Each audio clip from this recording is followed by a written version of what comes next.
ত্রয়োদশ জাতীয় সংসদ নির্বাচনের আগেই প্রবাসী বাংলাদেশিরা ভোটে অংশগ্রহণে আগ্রহের নতুন রেকর্ড গড়ছে। পোস্টাল ভোট বিডি অ্যাপে প্রবাসী নিবন্ধন ইতোমধ্যে ২.৫ লাখ ছাড়িয়েছে। নির্বাচন কমিশন জানিয়েছে, নির্দিষ্ট সময় প্রবাসীদের ঠিকানায় ব্যালট পেপার পাঠানো হবে, যেটি ভোটাররা পূরণ করে ফিরতি খামে রিটার্নিং কর্মকর্তার কাছে পাঠাবে।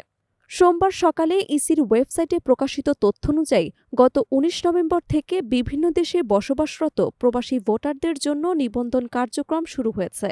এই প্রক্রিয়া চলবে ২৫ ডিসেম্বর পর্যন্ত। এ পর্যন্ত বিশ্বের বিভিন্ন প্রান্তে থাকা প্রবাসীরা নিবন্ধন করেছেন।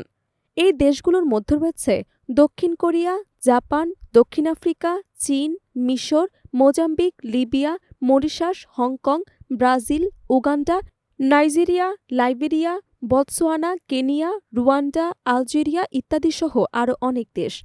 মোট নিবন্ধন করেছে ২,৫০,০৭৮ জন প্রবাসী ভোটার।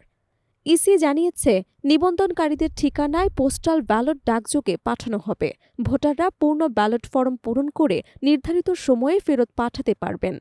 এটি প্রবাসীদের জন্য একটি নতুন সুযোগ, যা দেশে বসে ভোটাধিকার প্রয়োগের পথ সুগম করবে। প্রসঙ্গত, আগামী ফেব্রুয়ারির প্রথমার্ধে ত্রয়োদশ জাতীয় সংসদ নির্বাচনে ভোট গ্রহণ অনুষ্ঠিত হবে। নির্বাচন কমিশন এই নির্বাচনে প্রায় ৫০ লাখ প্রবাসী ভোটারকে অন্তর্ভুক্ত করার লক্ষ্য নিয়েছে।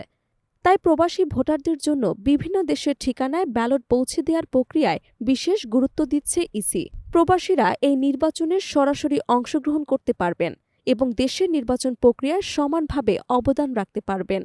এর মাধ্যমে প্রবাসী ভোটারদের সংখ্যা প্রতিনিয়ত বৃদ্ধি পাচ্ছে এবং নির্বাচনী প্রস্তুতিতে প্রবাসীদের ভূমিকা আরও দৃশ্যমান হয়ে উঠেছে। প্রবাসী ভোটাররা এই সুযোগ ব্যবহার করে দেশের রাজনৈতিক প্রতিক্রিয়ায় সরাসরি অংশ নিতে পারছেন, যা ভবিষ্যতের নির্বাচনের প্রেক্ষাপটে এক নতুন দৃষ্টান্ত স্থাপন করবে।